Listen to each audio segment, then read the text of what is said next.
Bismillahirrahmanirrahim. Innal hamdalillah nahmaduhu wa nasta'inuhu wa nastaghfiruh wa na'udzu billahi min shururi anfusina wa min sayyiati a'malina. Man yahdihillahu fala mudilla lahu wa man yudlilhu fala hadiya lahu. Asyhadu an la ilaha illallah wahdahu la syarika lahu wa asyhadu anna Muhammadan abduhu wa rasuluhu. Allahumma salli ala Muhammadin wa ala alihi wa ashabihi wa man tabi'ahum bi ihsan ila yaumiddin, amma ba'du. Ikhwati rahimani wa rahimakumullah. Kita lanjutkan pembahasan kitab Riyadun Nadhirah fi Shahih Daril Akhirah. Kita masuk kepada pasal tentang golongan yang aman pada hari di mana Allah memasukkan rasa takut terbesar. Maka golongan itu adalah para syuhada dan waliur rahman. Jadi pada hari kiamat suasana yang terjadi itu mencekam. Tidak ada yang aman darinya kecuali dua golongan, syuhada wa auliyaur rahman. Wa daliluhu 'anil Miqdam radhiyallahu anhu anna Rasulullah sallallahu alaihi wasallam qala, bahwa Rasulullah sallallahu alaihi wasallam bersabda, lisyahidi indallahi sittu hisalin. Hunna ya Syekh. Hunna ya Syekh. Ta'al. Anta taqaddam. Syekhuna di depan, nah kalau di belakang. Ya, tadi kita lanjutkan. Lisyahidi indallahi sittu khisalin. Orang yang mati syahid, dia punya 6 buah keutamaan. Yughfaru lahu fi awwali daf'atin. Pertama, diampuni dosanya sejak kali pertama darahnya mengalir. Wa yara maq'adahu minal jannah. Kedua, dia melihat tempatnya yang telah dipersiapkan di dalam surga. Wa yujaru min adzabil qabri. Ketiga, dilindungi oleh Allah dari siksa kubur. Wa ya'manu minal faza'i al-akbari. Keempat, Allah akan berikan rasa aman dari sebuah bencana ketakutan yang besar. Ini dari menunjukkan bahwa nanti di hari kiamat orang yang mati syahid itu diamankan oleh Allah. Wa yudau ala ra'sihi tajul waqari. Allah letakkan sebuah mahkota yang mendatangkan ketenangan di atas kepalanya. Al-yakutahu minha khairun minad dunya ma fiha. Butir permata di dalam mahkota itu lebih baik dibandingkan dunia dan apa yang ada padanya. Wa yuzawwaju snataini wa sab'ina zawjatan minal khuril in. Akan dinikahkan oleh Allah dengan 72 wanita bidadari ahli surga yang disebut dengan khurun ain. Wa yusaffa fi sab'ina min aqaribihi. Dan dia diberikan oleh Allah izin memberi syafaat terhadap 70 anggota kerabatnya. Tentu anggota kerabat yang juga diizinkan oleh Allah untuk mendapatkan syafaat. Ya, ini maksudnya bertauhid. So kalau orang tidak bertauhid tidak mungkin dapat syafaatnya Nabi sallallahu alaihi wasallam. Syafaat yang diizinkan oleh Allah Azza wa Jalla. Wa qala Abu Darda, qala Rasulullah sallallahu alaihi wasallam. Abu Darda mengatakan Rasulullah sallallahu alaihi wasallam bersabda, ribatu yaumin fi sabilillahi khairum min siyami dahrin. Berjaga di medan perbatasan perang itu lebih baik dibandingkan puasa sepanjang tahun. Wa man mata murabitan fi sabilillah. Barang siapa meninggal dunia dalam keadaan berjaga-jaga di perbatasan medan perang di jalan Allah, amana minal fazail akbar, Allah akan mengamankannya dari ketakutan yang besar. Wa ghadi lahu rizquhu wa rihul jannati yajri. Wa ghadi lahu rizquhu wa rihul jannah. Dan orang ini akan dikaruniakan rezeki, mencium baunya surga sampai kepada dirinya. Wa yajri alaihi ajharal murabiti hatta yab'asahu Allah Ta'ala. Pahala orang yang berjaga di medan perbatasan perang terus akan berlaku dan berlanjut untuknya sampai kembali lagi dibangkitkan di hadapan Allah Ta'ala nanti. Tapi ini sekali lagi diamankan dari musibah yang besar itu orang yang mati syahid. Nah, ikhwafillah rahimani wallah, bukan itu saja. Mereka yang meninggal di medan jihad, luka yang menganga padanya itu berbau kasturi. Warnanya seperti za'faron. Bukan warna yang menakutkan, ikhwan. Warnanya itu indah, berkilauan, mengeluarkan bau kasturi. Nah, dari Mu'ad bin Jabal dia berkata, sami'tu Rasulullah sallallahu alaihi wasallam yaqul, aku mendengar Rasulullah bersabda, man qatala fi sabilillah min rajulin muslim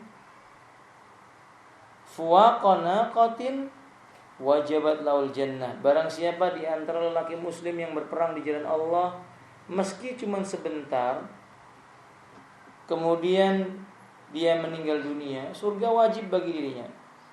Wa man juriha jurhan fi sabilillah, barang siapa terluka oleh musuh di jalan Allah. Saya katakan bukan hanya oleh musuh, dia terluka di medan jihad, mungkin karena tertusuk duri atau yang semisal daripada itu, au nukiba nakbatan, atau mungkin terkena luka atau sesuatu yang bisa melukainya. Fa innaha taji'u yaumal qiyamah, nanti sesungguhnya dia akan datang pada hari kiamat itu ka'aghzari ma kanat launuhal za'faran. Luka yang menganga itu dalam keadaan keluar mengalir deras, mengucur, tapi warnanya za'faran. Warihuha kal miski, baunya seperti minyak, dan dia tidak merasa sakit dalam masalah ini. Masya Allah la quwwata illa billah. Maka ikhwafillah, tidak merugi orang yang berjuang di jalan Allah Azza wa Jalla. Allah mengatakan dalam surah Yunus, ala inna awliya Allah la khawfun alaihim wa lahum yahzanun. Demikian pula para wali Allah akan diamankan oleh Allah. Kata Allah, ketahuilah, sungguh wali-walinya Allah itu tidak ada kekhawatiran atas mereka dan tidak pula mereka bersedih hati. Alladzina amanu wa kanu yattaqun. Siapa sih walinya Allah? Orang beriman dan mereka memiliki sifat takwa. Jadi perlu difahami, wali Allah itu bukan orang yang sakti mandraguna, bukan. Tapi yang disebut dengan wali Allah itu adalah alladzina amanu, orang-orang yang beriman, wa kanu yattaqun. Dan mereka itu senantiasa bertakwa kepada Allah. Imam Ibnu Katsir memberikan penafsiran, Allah berfirman bahwa para walinya adalah mereka yang beriman dan bertakwa, seperti yang Allah tafsirkan sendiri pada ayat ini. Karena itu siapapun yang bertakwa berarti dia adalah walinya Allah Ta'ala. Tidak akan ada rasa takut. Maksudnya kata Imam Ibnu Katsir rahimahullah ta'ala, yakni la yakhafuna ay yaumal faz'il akbar. Dia tidak akan merasa khawatir pada saat terjadi huru-hara pada hari kiamat. Dia tidak akan takut. Walahum yahzanun, dan mereka tidak bersedih falamma faraqa anid dunya, ketika mereka meninggalkan dunia. Wali Allah itu meninggal dunia enggak takut, enggak sedih. Bertemu dengan hari yang di sana ada huru-hara juga tidak takut, karena Allah telah memberikan apa? Rasa aman di dalam diri mereka. Tadi syaratnya apa itu? Wali Allah beriman dan bertakwa kepada Allah Azza wa Jalla. Abdullah ibn Mas'ud dan Abdullah ibn Abbas Demikian pula para salafun saleh yang lainnya menjelaskan, yakni auliyaullah ta'ala hum yadhkurunallah ta'ala. Mereka yang teringat kepada Allah, orang yang senantiasa ingat kepada Allah Azza wa Jalla. Kata Rasulullah dalam riwayat yang sahih dikeluarkan oleh Al-Imam, disebutkan dalam kitab Mukhtasar Tafsir Ibnu Katsir. Ibnu Abbas berkata, qala rajulun ya Rasulullah man awliya Allah. Ada lelaki yang berkata, wahai Rasulullah, siapa yang disebut dengan walinya Allah? Yang la khaufun alaihim, tidak akan merasa khawatir ketika hari di mana huru-hara terjadi. Walahum yahzanun, tidak sedih ketika mereka meninggalkan kehidupan dunia. Qala alladzina idza ra'au dzakarallaha ta'ala. Mereka adalah orang-orang yang teringat kepada Allah ketika mengerti. Maksudnya mereka adalah orang yang terus-menerus senantiasa ingat kepada Allah. Ketika lalai sebentar teringat lagi, terus-menerus. Innal ladzina sabaqat lahum minnal husna ulaika anha mub'adun la yasma'una hasisaha wa hum fi mastahad anfusuhum khalidun la yahzunuhumul faza'ul akbar wa tatalaqahumul malaikatu hadza yaumukumul ladzi kuntum tu'adun.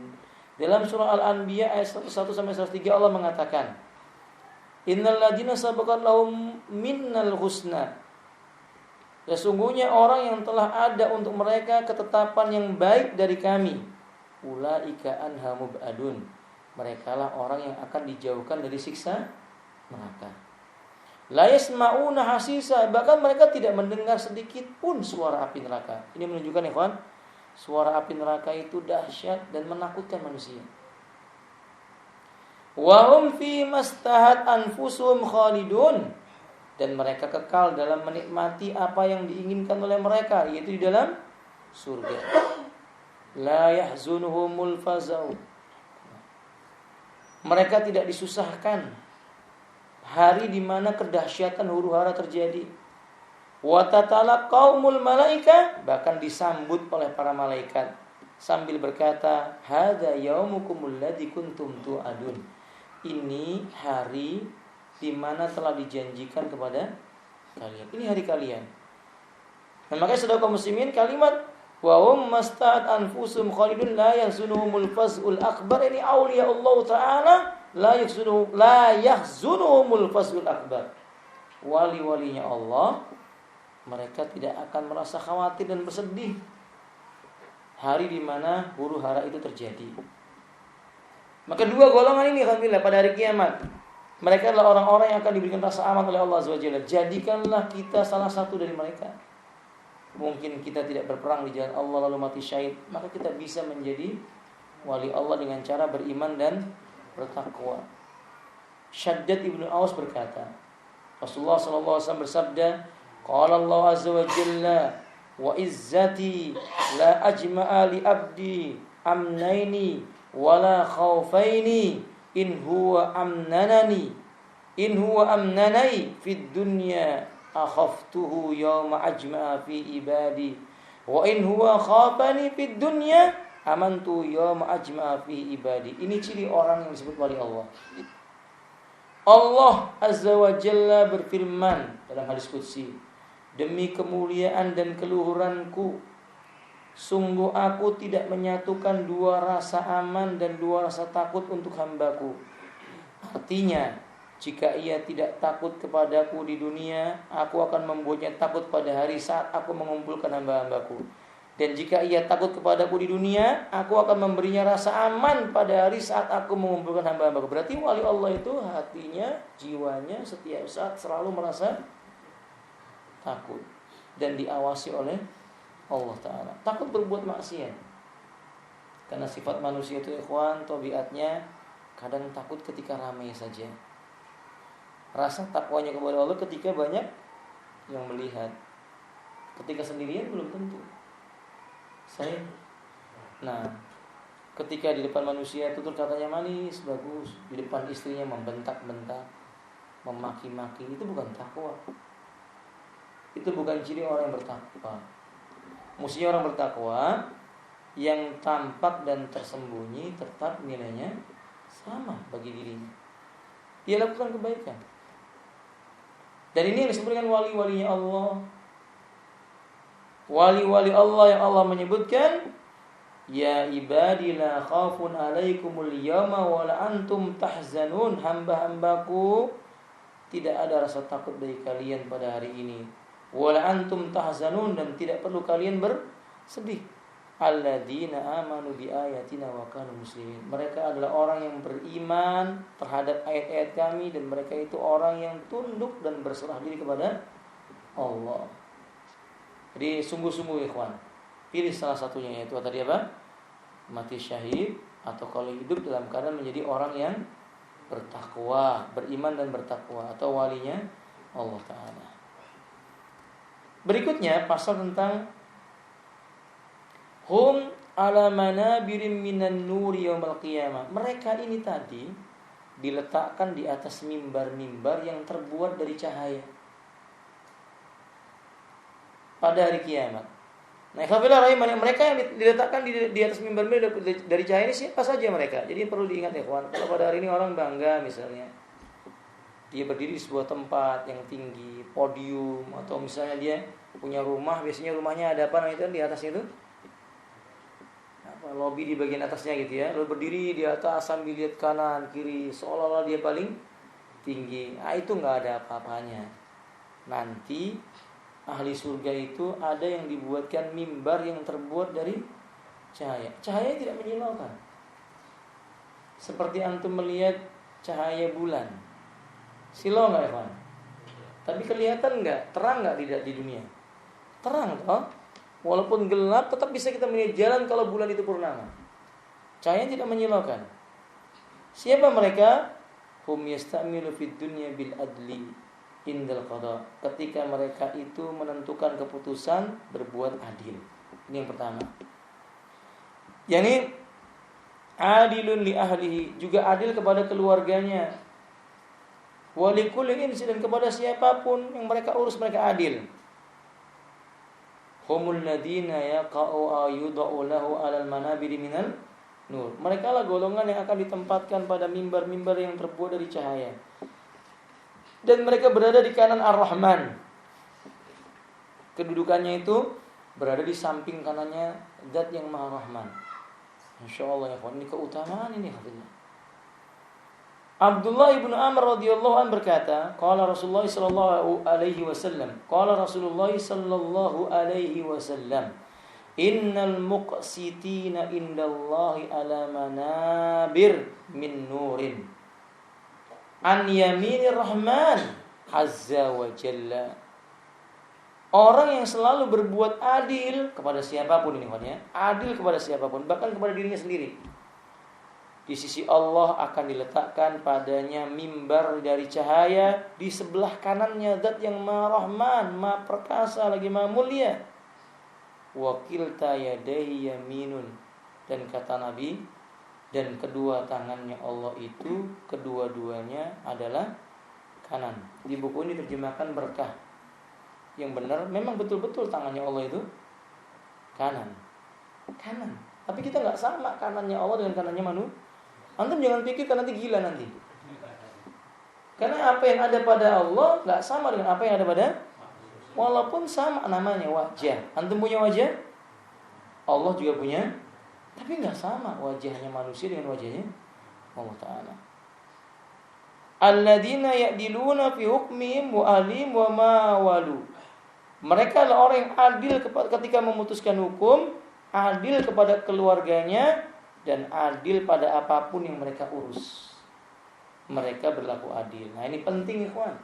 Kalau kita mau selamat di yaumil qiyamah, dapat mimbar dari cahaya, adil.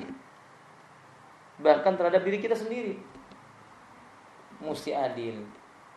Apa contoh adil? Diri kita ini terdiri dari jasad dan jiwa. Jasad punya hak diberikan makan. Sahih? kasih makanan, kasih minuman. Tapi jiwa lebih berhak lagi diberi makanan. Apa makanannya? Ilmu. Makanya ikhwan, mesti adil. Banyak makan ya banyak pula cari ilmu. Jangan banyak makan, banyak tidur. Berarti nggak adil ini ikhwan billah. Nggak adil. Dulu itu para ulama makan digunakan untuk ibadah dan bekerja. Bukan kerja digunakan untuk makan. Ini kebalik. Faham gak antum ikhwan? Manusia zaman sekarang itu kerja untuk makan. Dulu para sahabat makan itu untuk bekerja. Makan untuk beramal maksudnya, beribadah. Nah, kata Ali. Jadi yang adil, adil kepada istri, adil kepada anak-anaknya, kepada tetangganya, keluarganya, semua dia adil. Sedangkan golongan yang lain, golongan yang Allah akan berikan kemudahan di balik kesulitan-kesulitan di hari kiamat. Jadi di hari kiamat itu perkaranya sulit ya, kawan. Susah. Antum bisa bayangkan berkumpulnya manusia saja udah susah. Antum ngumpul di lapangan, penuh lapangannya, desak-desakan. Susah nggak? Susah. Di hari kiamat semua manusia ya, kawan, yang pernah diciptakan oleh Allah di muka bumi ini dibangkitkan lagi. Oh, kita ini Masya Allah di balik papan aja rasanya sudah apa? Sempit. Sahih? Jumlah manusia yang segini. Bagaimana kalau semua yang mati itu nanti dibangkitkan? Ada golongan yang diselamatkan dari kesulitan-kesulitan di hari kiamat. An Abi Hurairah radhiyallahu ta'ala an Nabi sallallahu alaihi wasallam qala, anin Nabi sallallahu alaihi wasallam qala, dari Nabi sallallahu alaihi wasallam beliau bersabda, "Man naffasa an mu'min kurbatan min kurabid dunya." Barang siapa melapangkan atau membebaskan kesulitan seorang mukmin dari kesulitan-kesulitan dunia yang ada, nafasallahu anhu kurbatan min kurabi yaumil qiyamah. Allah akan lapangkan atau bebaskan dari sekian kesulitan-kesulitan yang ada pada hari kiamat. Ini nasihat penting. Jangan meremehkan kalau mau membantu orang, walaupun cuma menyeberangkan jalan. Antum jumpai ada orang tua mau menyeberang, berhenti, antum seberangkan. Kalau ikhlas, itu bisa menjadi sebab dibebaskannya seseorang itu dari kesulitan di hari kiamat. Kan kadang kita kan meremehkan begitu. Oke? Malah kalau bisa kita naik kendaraan jangan kasih orang jalan. Orang udah mau nyebrang, masih juga dia lewatin. Ini zalim, ikhwan. Jangan begitu, ikhwan. Saya sedih ketika melihat, Masya Allah, pakai jubah. Pasti ikhwan lah, insya Allah. Kan gitu ya. Kelihatan nih celananya cingkrang. Tapi naik motornya ugal-ugalan. Ada orang mau nyebrang di jembatan penyeberangan. Sudah mau lewat, dilewati di depannya juga. Nggak sabar. Ini kalau bagaimana mau diberikan oleh Allah kemudahan di yaumil qiyamah. Jangan remehkan. Itu memang remeh, tapi jangan diremehkan karena nilainya besar di sisi Allah SWT. Man nafasa an mu'min kurbatan min kurabid dunya. Barang siapa menghilangkan atau melapangkan sebuah kesulitan orang mukmin dari kesulitan-kesulitan dunia yang ada, nafasallahu anhu kurbatan min kurabi yaumil qiyamah. Allah bebaskan dia dari kesulitan di antara kesulitan-kesulitan yang ada pada hari kiamat. Wa man yassara ala mu'sirin. Barang siapa meringankan sesuatu yang memberatkan orang yang beriman, yassarallahu alaihi fid dunya wal akhirah. Allah akan ringankan atasnya urusan dunianya dan urusan akhiratnya. Gampang kan ya, Pak? Kita kalau punya pembantu dimudahkan. Jangan malah dipersulit. Belum selesai ngepel kamar depan, udah jangan lupa ya, nanti masukkan cucian di mesin cuci. Belum selesai nyuci, jangan lupa setrikanya harus selesai semua. Ini kan zalim. Cobalah ringankan. Seperti Nabi kepada Anas bin Malik. Nabi itu gak pernah nyuruh.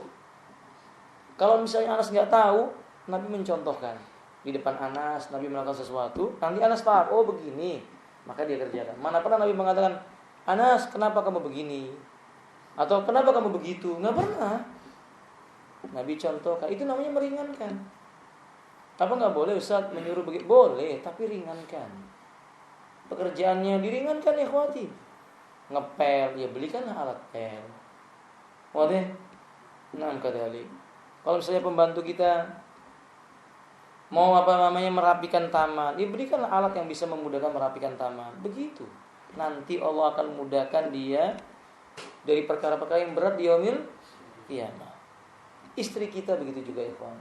Ikhwan, jadi istri itu berat loh, ikhwan. Coba tanya kepada istri antum yang sudah beristri ya. Tanya kepada istri antum, berat. Semua urusannya itu berat. Dan gak main-main. Dia menyakiti hati suaminya dikit aja, malaikat melaknat. Jauh dari baunya surga, macam-macam. Nah karena itu, karena kita mengetahui bahwa tugas istri itu berat, diringankan. Jangan malah antum tambah berat. Udahlah kalau istri kita misalnya pagi hari mampunya cuma ceplok telur, sudah cukup. Jangan neko-neko, ceplok telur lagi. Kenapa nggak nasi pecel? Ya berat ya kawan, numbuk kacangnya itu berat kan. Coba diringankan. Atau misalnya ada orang yang berhutang kepada kita. Tadinya kita melihat dia mampu membayar hutang, tapi ternyata dia ditimpa musibah. Kita katakan kepadanya, nggak apa-apa, tunggu saja sampai kamu punya kesanggupan cicil sedikit demi sedikit. Itu meringankan. Makanya Nabi mengatakan, wa man yassara ala mu'sirin yassarallahu alaihi fid dunya wal akhirah. Barang siapa yang dia meringankan kesulitan seorang hamba, sesuatu yang memberatkan seorang hamba di dunianya, Allah akan ringankan dia di kehidupan dunia dan di akhiratnya. Ada yang menafsirkan di sini maksudnya yassara di sini adalah meringankan hutang piutangnya. Wa man satara musliman satarallahu fid dunya wal akhirah. Barang siapa menutup aib seorang muslim di kehidupan dunia, Allah akan tutupi aibnya di negeri akhirat. Ini bukti, nggak ada manusia nggak punya aib. Semua ikhwan, antum ada yang nggak punya aib? Nggak ada yang angkat tangan, berarti semua ngakui punya kan? Itu memang kita akui, nggak ada manusia nggak punya aib. Dan aib kita butuh ditutupi oleh Allah. Bila ingin ditutupi Allah di yaumil qiyamah, tutupi aibnya orang lain. Jangan malah dibongkar. Jadi konsumsi publik atau publik, kan lihat itu di televisi, masya Allah. Aib orang dibongkar, masalah rumah tangga dibongkar di televisi. Itu yang punya siaran, yang menyiarkannya, tunggu nanti dia yaumil qiyamah. Kan dibongkar semua aibnya oleh Allah Ta'ala. Ustaz, saya cuma nonton, sama. Nggak boleh nonton aibnya orang lain. Faham tuh ikhwan? Nah kata kemudian kata beliau, Allah fi aunil abdi maka al-abdu fi auni akhi. Allah senantiasa menolong seorang hamba selama hamba itu di kehidupan dunianya suka menolong saudaranya. Wa man salaka tariqan yaltamisu fi ilman. Barang siapa dalam kehidupannya menempuh jalan dalam rangka mencari ilmu, sahalallahu lahu bi tariqan ilal jannah. Allah akan mudahkan baginya jalan menuju ke surga. Wa majtama qaumun fi baitin min buyutillah. Tidaklah suatu kaum berkumpul di salah satu rumah di antara rumah Allah yang ada. Yaitu di mana, Pak? Masjid. Yatluna kitaballah. Mereka membaca Al-Qur'an. Wa yatadarasunahu, saling mengajar dan belajar bainahum di antara mereka, illa melainkan nazalat alaihimus sakinah. Allah turunkan ke dalam hati mereka ketenangan jiwa. Wa ghasiyat umur rahmah. Allah lingkupi mereka dengan kasih sayang Allah. Wa khafathumul malaikah. Malaikat menaungi dengan sayap-sayapnya. Wa dzakarahumullahu fi man inna. Allah sebut-sebut nama orang itu di sekeliling makhluk yang ada di sisinya, itu malaikat. Ingat kata beliau, wa man batta'a bihi amaluhu. Barang siapa yang lamban dalam beramal, lelet, tahu lelet teman? Malas dalam beramal. Kata beliau, lam yusri bihi nasabu, nasabnya nggak bisa menolongnya. Nggak apa-apa, yang penting kan bapak saya kiai, nggak bisa. Saya keturunan nabi, nggak bisa. Mau keturunan siapapun kalau dia malas beramal, nasabnya nggak bisa apa? Menolong dirinya. Fahim tuh ya kawan? Nah, makanya Nabi memperingatkan keluarganya kepada Fatimah, semua anak-anaknya untuk beramal soleh. Karena hari di mana manusia berhadapan di hadapan Allah Ta'ala, kalau Allah menghendaki sesuatu pada orang lain, Nabi gak bisa berbuat apa-apa kecuali yang diizinkan oleh Allah untuknya. Abdullah ibn Umar radhiyallahu anhu menyebutkan, untuk mengukuhkan dan menguatkan siapa sih golongan yang diberi kemudahan di balik kesulitan di yaumil qiyamah. Al-muslimu akhul muslim. Orang muslim itu saudara bagi muslim yang akhi. Disebut akhun, itu maknanya apa yang dirasakan oleh saudaranya itu dia merasakannya. Itu namanya ikhwah. Innamal mu'minuna ikhwatun. Kita kalau bisa bergembira dalam keadaan manusia itu kaum muslimin mendapatkan apa? Kesulitan, itu bukan ciri orang yang beriman. La yu'min. Kata Nabi, bukan orang yang beriman. Wa huwa sabiun wa jaru jaiun. Perutnya bisa kenyang, tetangganya kelaparan. Ini kayaknya remeh loh ikhwan, tapi ini penting loh. Ini penting. Kan banyak orang sekarang itu gak peduli dengan tetangga. Sohih, antum coba kalau masak sayur lodeh, bagi gak tetangga antum? Jujur lah, bagi gak? Kebanyakannya apa? Enggak. Apalagi antum goreng sambal terasi, kecium sama tetangga, dibagi gak tetangganya? Enggak. Ya kalau tetangganya mungkin orang kaya, antum masih selamat, karena dia gak akan kelaparan. Bagaimana tetangganya itu orang miskin? Enggak selamat ya ikhwan. La yu'min, kata Nabi, tidak beriman dia itu.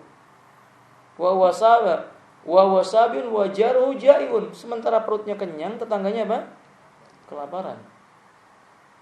Qala Nabi sallallahu alaihi wasallam, la yu'minu ahadukum hatta yuhibba li akhihi ma yuhibbu li nafsi. Tidak beriman seorang di antara kalian sampai dia mencintai saudaranya seperti ia mencintai dirinya sendiri. Ya kita suka kalau kita senang toh, mestinya kita juga suka kalau tetangga kita apa? Senang. Jangan sampai tetangga kita bersedih. La yadlimu wa la yuslimuhu. La yadlimu wa la yuslimuhu. Orang muslim tidak akan mendolimi muslim yang lainnya. Orang muslim tidak akan mengabaikan kondisi muslim yang lainnya. Wa man kana fi hajati akhi kana Allah fi hajati. Selama seseorang memenuhi hajat saudaranya, Allah penuhi hajatnya. Selama seseorang berusaha memperhatikan keperluan temannya, Allah akan penuhi keperluan-keperluannya. Masya Allah, ini janji Nabi nih. Janji Nabi. Kalau kita pada hari ini merasa belum cukup apa yang ada pada kita, mungkin karena kita nggak pernah memperhatikan siapa? Saudara kita. Wa man farraja an muslimin kurbatan farrajallahu anhu kurbatan min kurabati yaumil qiyamah. Barang siapa seorang muslim menghilangkan kesulitan seorang muslim di dunia, Allah akan bebaskan dia dari sebuah kesulitan di antara kesulitan-kesulitan pada hari kiamat. Wa man satara musliman satarallahu yaumil qiyamah. Siapa yang menutup aibnya orang muslim, maka dia akan ditutup aibnya oleh Allah pada hari kiamat. Dan antum harus mengetahui alhamdulillah, ini janji tidak mungkin diselisihi. Dan ini pasti terjadi. Nah, kalau kita menginginkan surganya Allah Azza wa Jalla, yang mestinya amal yang tadi kita sebutkan dilakukan. Wallahu a'lam bishawab. Kita lihat sekarang golongan yang tidak diajak bicara. Ini golongan-golongan yang merugi di hari kiamat. Satu golongan yang Allah gak mau bicara dengan mereka. Allah bahkan tidak mau memandang mereka, apalagi mensucikan mereka. Tidak. Yang pertama adalah alladzi yaktamul alkitab alladzi anzalallahu ta'ala alaihim aw yubaddilu aw yastari bid dunya alqalil. Orang yang menyembunyikan isi Alkitab, dia jual ayat-ayat Allah itu dengan nilai dunia yang sedikit. Ini jangan antum bayangkan cuma Nasrani dan Yahudi ya kawan. Orang Islam kalau dia menyembunyikan kebenaran untuk mengikuti hawa nafsunya, dia tutupi ayat-ayat Allah, sunnah Nabi SAW. Allah mengatakan, innal ladzina yaktumuna ma anzalallahu minal kitabi wa yastaruna bi samanan qalila ulaika ma yaquluna fi butunihim illa an-nar wa la yukallimuhumullahu yawmal qiyamati wa la yuzakkihim wa lahum adzabun alim. Surah Al-Baqarah ayat 174. Sesungguhnya orang-orang yang menyembunyikan sesuatu yang telah Allah turunkan dari Alkitab dan ia menjualnya dengan harga yang sedikit, Mereka adalah orang-orang yang memakan, mereka adalah orang-orang yang mereka makan dalam perut mereka itu tidak lain kecuali api neraka. Dan mereka tidak akan dan Allah tidak akan berbicara kepada mereka pada hari kiamat, dan Allah tidak akan mensucikan mereka. Bagi mereka disediakan azab yang pedih. Ini maka sebab itu jangan sembunyikan ayat Allah, ya. Maksudnya jangan sembunyikan ayat Allah. Kalau memang itu sebuah hukum, terangkan. Haram ya katakan haram. Syirik katakan syirik, jangan disembunyi-sembunyikan. Kalau misalnya ada orang bertanya, apa Ustaz hukumnya pakai batu akik? Yang diyakini kalau batu akiknya hijau begini, merah begini manfaatnya, katakan syirik. Jangan enggak, ya menurut saya jangan begitu lah. Katakan syirik. Karena memang itu syirik hukumnya. Faham tuh? Nah, antum menjumpai ada orang melakukan perbuatan-perbuatan yang haram, mencuri, korupsi, memakan harta riba. Kalau mereka bertanya, apa hukumnya Ustaz bekerja dengan para rentenir? Jawab, bekerja dengan para rentenir hukumnya haram. Jangan disembunyikan. Kalau menyembunyikan mengatakan, ya enggak apa-apa lah, sementara di situ. Enggak boleh demikian, enggak boleh. Dia harus tegas dalam masalah ini. Wallahu a'lam bishawab.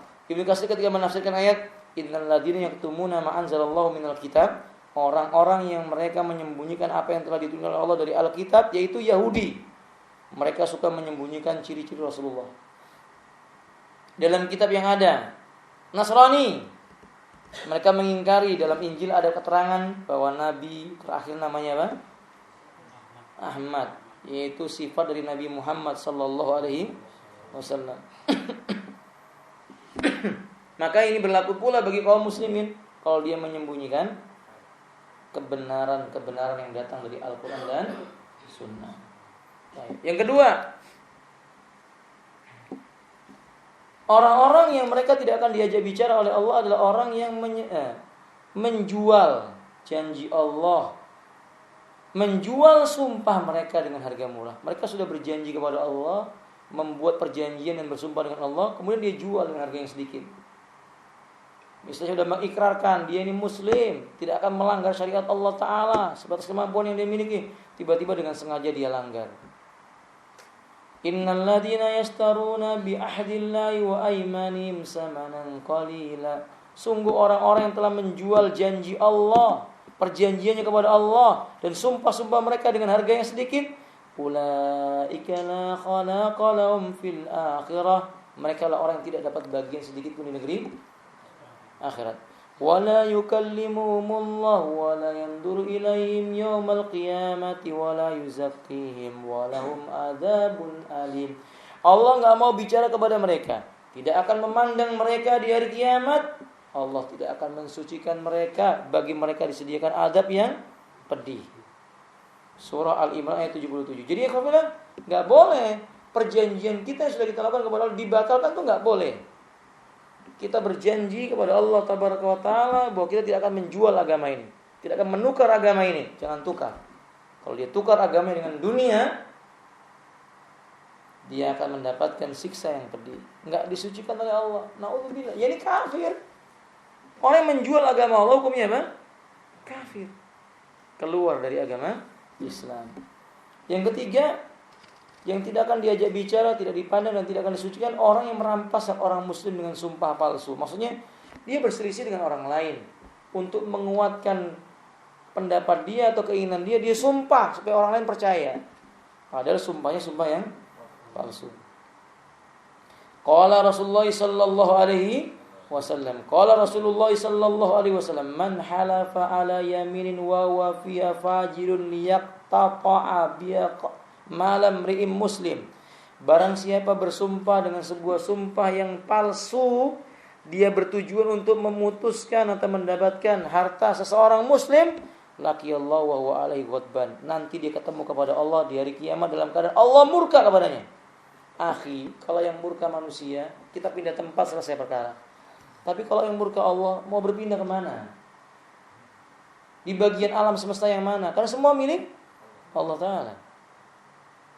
Qala faqala al-as'asu Fiya wallahi kana dzalika kana baini wa baina rajulin minal yahudi ardun fajadani faqaddamtu ila an-nabiy sallallahu alaihi wasallam faqala li Rasulullah sallallahu alaihi wasallam alaka bayyinatun qultu la qala faqala al-yahud ikhlif qal qultu ya Rasulullah idza idan idza yakhlifa wa yadhhab bimali fa anzalallahu ta'ala innal ladzina yashtaruna bi ahdillahi wa aymanihim samanan qalila. Dari sahabat yang bernama Al-As'as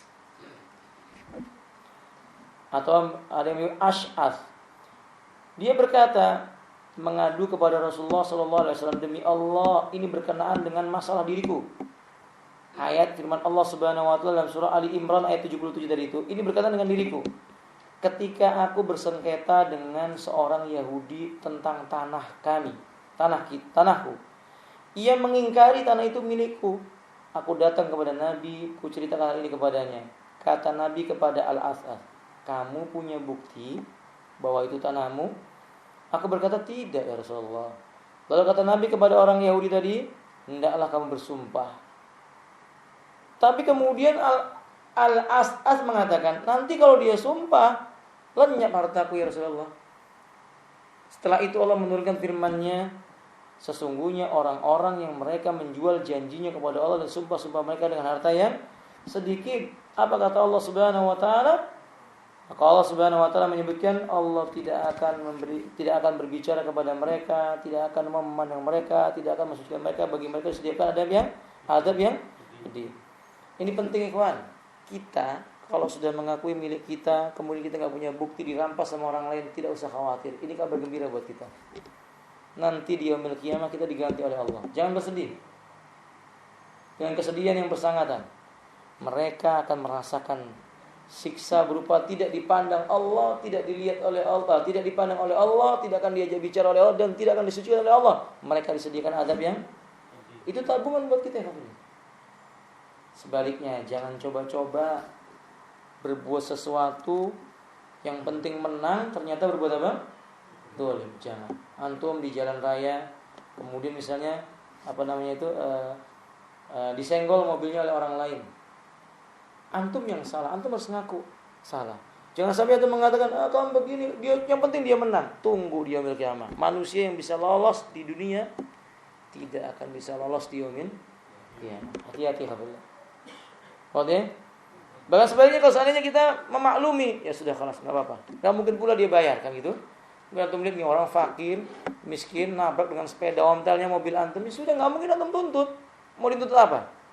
Dia enggak bisa bayar juga, mau bayar pakai sepeda ontelnya enggak mungkin. Bebaskan. Maka kaitannya dengan yang sebelumnya. Yang membebaskan kesulitan seorang mukmin di dunia, Allah akan bebaskan kesulitannya di yaumil. Coba kalau seorang muslim seperti ini. Akan banyak manusia yang tertarik dengan dakwah ini. Kadang-kadang enggak begitu. Mentang-mentang jenggotan dan kelihatan serem, malah pasang wajah kereng, kata orang Jawa gitu.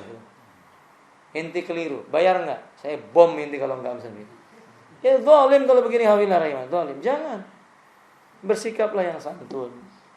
Naam kata Ali. Berikutnya alhamdulillah yang tidak akan dilihat oleh Allah, pezina. Orang yang punya kuasa suka dusta. Miskin tapi merasa miskin tapi sikapnya seperti orang kaya. Sombong maksudnya alhamdulillah. Miskin tapi Masya Allah sombong. Masya Allah. Ini ada kayak begini kan? Gak mungkin gak ada. Nabi sudah menyebutkan ini, berarti ada model begini. Ada orang miskin tapi apa? Pernah lihat antum ya? Pernah? Musibah kalau antum pernah melihat alhamdulillah. Nah kata dia, salah satu la yukallimuhumullahu yaumil qiyamah wa la yuzakkihim wa la yanzuru ilaihim wa lahum adzabun alim. Kata Nabi, 3 golongan. Allah tidak akan bicara kepada mereka di hari kiamat, tidak akan mensucikan mereka, tidak mau memandang kepada mereka, mereka disediakan azab yang pedih. Pertama, syekhun zanin, sudah tua renta suka berbuat zina. Alhamdulillah. Enggak mungkin Nabi mengatakan enggak ada, pasti ada. Dan Nabi ingatkan ini. Tua berbuat zina, alhamdulillah mintanya. Wa malikun kadzdzab.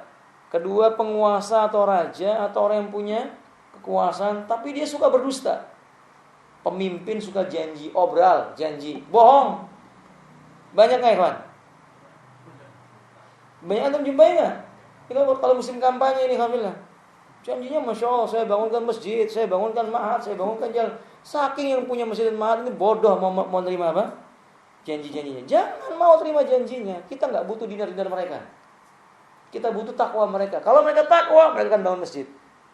Kalau mereka takwa, mereka akan bangun sesuatu yang bisa bermanfaat bagi umat. Faham ya, alhamdulillah?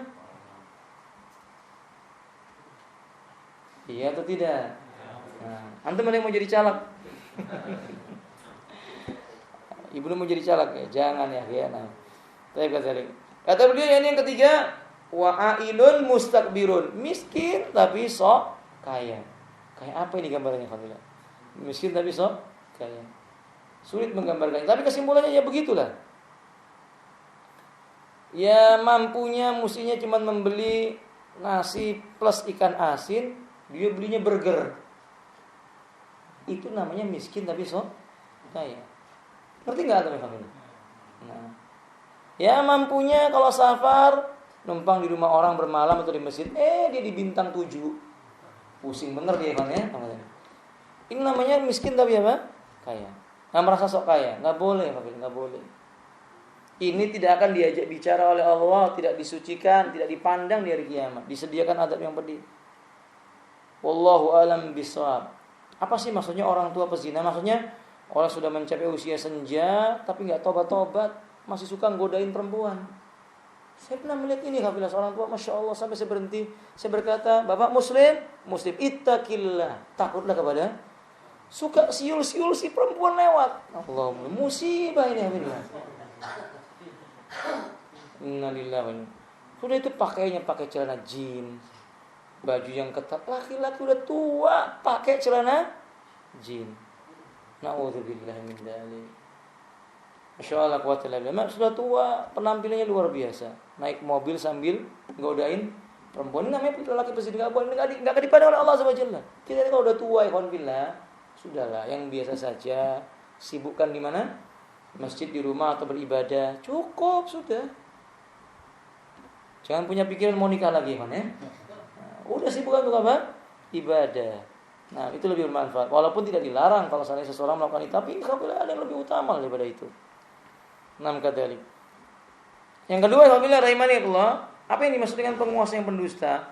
Maksudnya penguasa yang pendusta ini kalimat kadzab itu sigot mubalaghah. Untuk menunjukkan betul-betul tukang dusta, setiap ngomong bohong, janji enggak pernah dipenuhi. Itu namanya kadzab. Dia suka menjanjikan sesuatu kepada rakyatnya.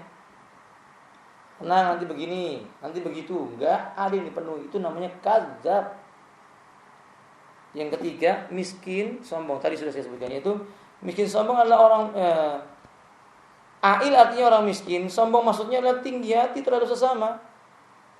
Sama-sama miskin aja kok apa? Ya, misalnya begitu, paham? Sama-sama miskin berdebat, bicaranya tinggi, Masya Allah ya. Paris itu ada menara Eiffelnya, di Italia ada menara Merengnya. Masya Allah, di sana itu begini-begini. Kesana juga nggak pernah. Dia ceritakan itu nggak manfaat. Itu namanya miskin tapi apa? Sombong.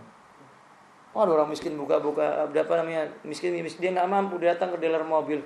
Pilih lihat mobil yang ini harganya berapa? Ini berapa? Nanya toh. Itu termasuk perkara bagian sombong. Paham ya, Fafila? Yang kalau memang kita nggak mungkin beli, ya udah kholas. Ini saya.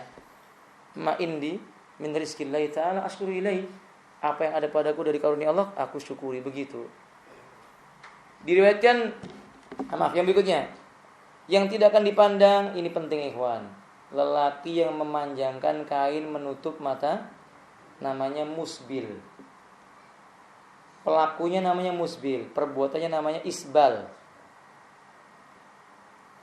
Dan orang yang mengungkit-ungkit pemberian, ketika dia sedekah, diingat-ingatkan, ingat enggak dulu kamu sayang bantu. Ini enggak boleh. Ini enggak boleh. Atau orang yang menjual barang dagangan dengan sumpah palsu. Nah, ini banyak ini kawan, karena kan banyak barang tiruan ya kawan ya. Ingat ya kawan, menjual barang tiruan hukumnya haram. Kan ini termasuk penipuan. Enggak usah dijelaskan, ini enggak asli tiruan. Iya, berarti dia merampas hak orang lain. Nggak boleh merampas haknya orang lain. Allah mengatakan wala taqulu amwalakum bainakum bil batil. Janganlah kamu memakan harta sama kamu dengan jalan yang batil, jangan. Sekarang ini macam-macam ya, ada KW1, KW2, KW3, enggak tahu apa maksudnya itu. Maksudnya itu barang palsu begitu ya. Begitu ya? Iya atau tidak, Pak? Itu enggak boleh, enggak boleh. Ditambah dengan sumpah misalnya, ini asli demi Allah. Lihat Nabi berkata, salah satun la yukallimuhumullahu yaumil qiyamah wa la yanzuru ilaihim wa la yuzakkihim wa lahum adzabun alim. Tiga golongan Allah enggak mau bicara kepada mereka di hari kiamat, tidak memandang mereka dan tidak mensucikan mereka. Bagi mereka disediakan azab yang pertama, qal faqara'aha Rasulullah sallallahu alaihi wasallam salasa mirarin. Nabi ulang-ulang itu 3 kali. 3 golongan, terus diulang 3 kali. Lalu kata Nabi, qala Abu Dzar, khabu wa khasiru man hum ya Rasulullah. Kata Abu Dzar, pasti orang itu bangkrut dan celaka. Siapa mereka itu ya Rasulullah? Qal al-musbil. Pertama disebut oleh Nabi, si musbil. Apa tadi musbil? Iya, memanjangkan kainnya menutupi mata kaki. Yang kedua kata beliau, wal mannan. Apa itu mannan? Tukang ungkit-ungkit kebaikan atau pemberian. Yang ketiga, wal munfiku sil'atau bil halifil kadhib. Pedagang yang dagangannya laris dengan cara sumpah tapi palsu. Inna'udzubillahi min dzalik. Riwayat ini dikeluarkan oleh Imam Bukhari. Riwayat ini dikeluarkan oleh Imam Muslim maksud saya. Dalam kitab Sahih Muslim nomor 106. Di riwayat yang lainnya, ketika Nabi mengatakan la yanzurullahu yaumil qiyamah illa man jarra izara'u bataran. Allah enggak akan memandang orang yang menjulurkan kainnya menutupi mata kaki dibarengi dengan sombong. Ustaz, kalau enggak sombong ada hadisnya. Kullu ma tahta ka'baini minal izari fa finnar. Setiap kain yang menutupi mata kaki dia berada dalam neraka. Jadi 2 hadisnya. Yang pakai sombong ditambahi enggak dipandang oleh Allah, enggak disucikan. Yang enggak pakai sombong tetap di dalam apa? Jadi mau pilih yang mana? Enggak ada. Karena sebagian orang kan beralasan, enggak apa-apa Ustaz, yang penting tidak. Dengan berkata tidak sombong saja itu membuktikan bahwa dirinya sombong. Karena merasa dirinya bisa selamat dari sifat sombong. Lawang Nabi saja yang kita yakin dia akan selamat dari siksa api neraka, kainnya di atas mata kaki. Masa kita akan mengatakan karena Nabi takut sombong ya Ustaz? Kalau saya kan enggak sombong. Ini enggak boleh, naudzubillah. Hukumnya haram. Paham ya, kawan? Jadi antum mulai sekarang jangan malu-malu memotong kainnya. Udahlah, minimal kain itu bagaimana? Di atas tepat di mata, di atas tepat mata kakinya itu minimal begitu. Jangan sampai menutupi mata kaki antum. Ada orang mengatakan, itu kan yang itu yang takut sombong dan sebagainya. Udah jangan pedulikan. Karena sesungguhnya antum akan jumpai justru mereka menutupi mata kaki itu menunjukkan bahwa mereka tidak mau tunduk dengan syariat Allah. Itu bukti bahwa mereka sombong. Kemudian yang tidak akan dipandang di hari kiamat, saya tambahkan 2 lagi. Orang yang durhaka kepada kedua orang tua, kemudian lelaki yang namanya dayus, kemudian wanita tetapi berpenampilan seperti laki-laki. Ini 3 ya. Nanti sebenarnya saya tambahkan 1 hadis lagi.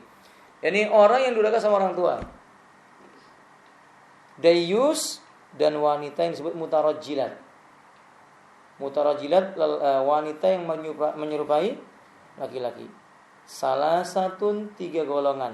La yandurullahu azza wa jalla ilaihim yaumil qiyamah. Allah enggak akan memandang mereka pada hari kiamat. Al-aqli walidayhi. Orang yang durhaka kepada kedua orang tua. Ini penting ikhwan diperhatikan karena masalah birrul walidain ini banyak pemuda yang meremehkan hal ini. Saya sedih sekalian ada seorang ibu datang kepada saya, Ustaz, tolong nasihati anak saya. Kenapa, Bu? Sudah usia SMA kelas 3 minta dicucikan pakaiannya. Na'udzubillah. Ibunya suruh nyuci pakaian seperti pembantu bagi dirinya saja. Allahul musta'an. Makan minta disediakan. Kayak dia rajanya. Padahal dia bisa datang. Dia yang harusnya menyediakan untuk siapa? Orang tuanya. Begitu ya Allah. Wadah. Kadang-kadang ketika dia pulang sekolah, dia cerita ibu ini kepada saya, dia menangis dalam keadaan cerita ini.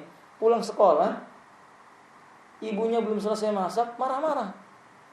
banting pintu dan sebagainya. Saya ini capek sekolah. Padahal sekolah itu buat dia. Yang membiayai siapa? Orang tuanya. Allahul musta'an. Anak-anak seperti ini banyak pada zaman sekarang. Ini karena pergaulan yang tidak sesuai dengan syariat. Zalim. Wadah, minta kiriman uang saku, mintanya luar biasa. Pokoknya harus ada. Kalau enggak, saya keluar di kuliah. Kalau saya orang tuanya keluar aja yang tidak kuliah. Paham ya? Karena kuliah itu memang manfaatnya untuk dia. Dia mestinya sabar. Dia mengerti bahwa orang tuanya butuh dikasihani. Fahim tuh ikhwan? Nanti lain kali kita akan bahas khusus tentang masalah apa? Birrul walidain. Kalau kita melihat perbuatan orang dahulu dalam birrul walidain, Masya Allah ikhwan, kita nggak ada apa-apanya. Saya buat satu contoh aja. Uwais Al-Qarni. Lelaki ini ikhwan punya penyakit sopak. Tahu penyakit sopak? Penyakit yang membuat rambut kepalanya jadi rontok dan seperti sopak lah. Paham ikhwan ya? Warna kulitnya jadi berubah begitu. Orang pada takut kalau melihat. Tapi kalau dia lihat kesolehannya, dia nggak akan takut. Uwais Al-Qarni ini ketika ingin berangkat ibadah haji bersama ibunya digendong dari rumahnya sampai pelaksanakan ibadah haji tuntas selesai, ibunya nggak pernah jalan kaki, digendong. Pernah kita seperti ini alhamdulillah? Menggendong ibu kita kemana-mana. Malah kita jumpai pada zaman sekarang alhamdulillah jalan bersama dengan ibunya sudah duluan. Saya pernah datang ke sebuah sekolah ngambil rapot. Anak itu berkata kepada ibunya, ibu duluan aja. Ketika saya tanya, kenapa begitu? Malu pak punya ibu kayak dia. Na'udzubillah min dzalik. Ini orang durhaka sama orang tuanya. Paham tuh? Uwais Al-Qarni digendong. Ibunya minta jalan, tidak. Aku tidak redha kalau ibuku menyentuhkan kakinya di bumi sementara aku dalam keadaan kuat dan badanku. Subhanallah. Begitu baktinya kepada orang tua. Nah maka kalau durhaka, ya wajar Allah nggak akan apa? Memandang dirinya. Wal mar'atul mutarajjilah. Yang kedua wanita ke lelaki-lelakian. Ini wanita yang tomboy. Akhi billah, beberapa waktu yang lalu kami belanja bersama istri di sebuah tempat perbelanjaan. Lalu kami nggak sadar, kami kira laki-laki. Maka saya berkata kepada istri saya, udah itu laki-laki biar saya yang bayar. Karena nggak mungkin istri saya berhubungan dengan apa? Laki-laki. Ya sudah, kemudian saya meletakkan semuanya udah begini udah begitu. Kemudian saya jawab, saya tanya, "Berapa Mbak semuanya?" "Sekian." Suaranya bukan. "Berapa Mas berapa Mas semuanya?" "Berapa Mas semuanya?" Dia jawab, "Sekian Mbak. Saya ini Mbak bukan Mas." Innalillah. Karena saya mengira dia apa? Laki-laki, potongan rambutnya laki-laki, bentuk tubuhnya dibuat seperti laki-laki, pakai celana panjang seperti laki-laki. Saya panggil Mas. Lalu saya katakan kepada dia, "Enggak boleh Mbak, ini hukumnya terlarang." Anak zaman pak, kata dia. Saya katakan nggak boleh, nanti anda tidak akan dipandang oleh Allah Ta'ala. Nggak apa-apa, dosa-dosa dikit. Na'udzubillah, saya tinggal pergi ketika itu. Bisanya dia berkata nggak apa-apa, dosa-dosa dikit. Anak zaman sekarang musibah ya kan. Na'udzubillahi min dzalik. Antum kalau ada sebuah pusat perbendaharaan salah satu yang terkenal di Balikpapan ini, antum akan ketemu dengan seperti ini. Tapi antum jangan cari-cari kan ya. Artinya yang seperti itu nggak boleh. Yang ketiga yakni wadayus. Dayus artinya orang yang membiarkan maksiat terjadi di tengah-tengah keluarganya. Keluarganya berbuat maksiat, dia diam aja. Malah kadang-kadang disuruh maksiat. Kan zaman sekarang begitu. Kamu ini sudah berusia 25 tahun, sana lo keluar. Cari suami di luar sana. Suruh bertebaran di muka. Perempuan disuruh bertebaran di muka bumi. Suruh pacaran maksudnya. Kan pacaran itu maksiat. Maka orang tuanya namanya dayus. Membiarkan maksiat terjadi dalam apa? Itu nggak akan dipandang oleh Allah di yaumil kiamat. Ini penting buat kita bapak. Kita ini pemimpin dalam rumah tangga. Kalau kita menjumpai penyimpangan dalam diri keluarga kita, istri kita, anak kita, semua dalam rumah tangga kita, ini nasihati, diluruskan dengan cara yang santun. Nggak boleh diam, nggak boleh. Lumayan mengatakan bila engkau melihat ada seorang yang mengetahui ilmu, diam dari sebuah maksiat atau kemungkaran di hadapannya, tuduhlah sesungguhnya dia itu setan yang bisu dan tuli. Na'udzubillahi min dzalik. Terakhir, tidak akan dilihat oleh Allah Azza wa Jalla orang yang punya air yang lebih tidak berbagi kepada yang tidak memiliki air. Ikhwan, kalau di Balikpapan mungkin antum airnya berlebihan. Coba di Saudi. Air itu Masya Allah, hal yang sangat amat mahal. Harga BBM di sana lebih murah dibandingkan harga 600 mili air. Air 600 mili itu lebih mahal. Di sana BBM itu kurang daripada 1 real. Nah, air minum itu 1 real. Di sana BBM itu kurang dari, yang premium itu kurang dari 1 real. Masya Allah. Jadi air itu mahal banget di sana. Nah, di negeri kita juga demikian ya, wabillah. Jadilah seseorang yang berbagi kepada kaum muslimin yang tidak memiliki air. Ini sudah mulai dirasakan oleh teman-teman di Jakarta. Teman-teman bercerita kepada saya, Masya Allah, betapa mahalnya air tuh. 1 pikul sekian, kalau nggak salah 5.000. 1 pikul 5.000. Sementara saya tanya 1 hari butuh berapa air bersih. Dia mengatakan minimal 4 pikul. Berarti berapa ya kawan? 20.000. 1 bulan sudah 600.000. Allahul musta'an. Kalau penghasilannya kurang daripada itu bagaimana? Maka kita penting berbagi. Kita berbagi kepada tetangga kita, dimudahkan. Insya Allah akan memberikan kemudahan di yaumil qiyamah. Dalilnya adalah ucapan Nabi salasatun la yukallimumullahu yaumal qiyamah wa la yanzuru ilaihim. 3 golongan Allah tidak mau bicara di hari kiamat dan tidak memandang mereka. Rajulun halafa ala sil'atin laqad a'tabi aksara mimma a'ta wa huwa kadzib. Pertama, seorang lelaki. Yang orang lelaki itu berdagang, berjual beli, bicara, melakukan suatu pembicaraan, penawaran barang, tapi isinya dengan cara apa? Sumpah yang dusta. Kedua, wa rajulun halafa ala yaminin kadibatin ba'dal asri. Seorang lelaki yang dia itu berdusta. Kadibatin ba'dal asri, sudah sholat asar, liyaqtatu abiya mala rajulil muslim. Jadi sudah sholat asar dia dusta. Ini artinya berbuat dosa sudah asar itu dosanya apa? Dosa besar. Itu tidak akan dilihat oleh Allah. Yang ketiga, wa rajulun mana'a fadla ma'in fayaqulullahu liyawma amna'uka fadli kama mana'ta fadla ma lam ta'mal yadaka. Lelaki yang tidak mau memberikan kelebihan air yang dimilikinya, padahal itu karunia Allah Ta'ala. Nanti di hari kiamat Allah akan berkata kepadanya, yakni, aku enggan memberikan karuniaku padamu.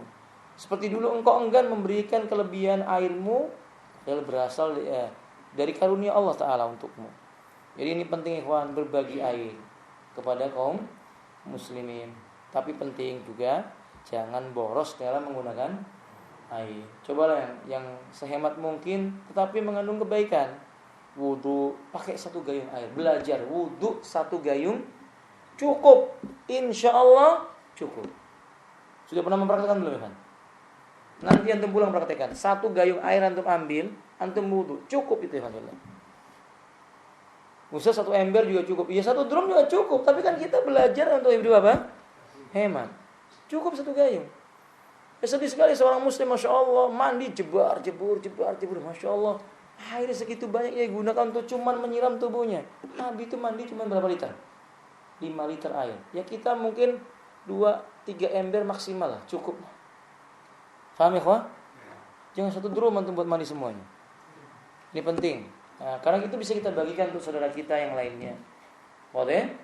Nah, semoga bermanfaat. Kurang lebihnya saya mohon maaf. InsyaAllah kita lanjutkan di pertemuan yang lainnya. Kita akhiri majelis kita. Bismillahirrahmanirrahim. Alhamdulillahirabbil alamin. Allahumma salli ala Muhammad wa ala ali Muhammad kama shallaita ala Ibrahim wa ali Ibrahim innaka Hamidum Majid. Allahumma lakal hamdu wa lakas syukru wa antal hamidu wa antal azizul ghaffar. Inna ibaduka ladaina katsirun minal khataaya wad dunuba faghfir lana dunubana fa illam taghfir lana wa tarhamna lanakunanna minal khasirin. Allahumma arhamna bi hayatid dunya.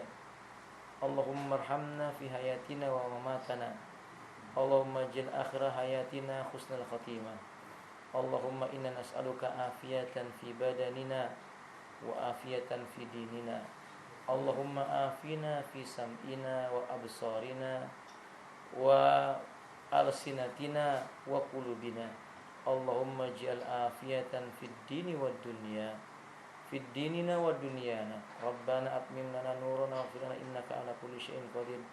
Allahumma asfi akhina alladhi fil mustasfa sifaan la yughadiru saqama waj'al sihhatan ala nafsihi waj'al maradahu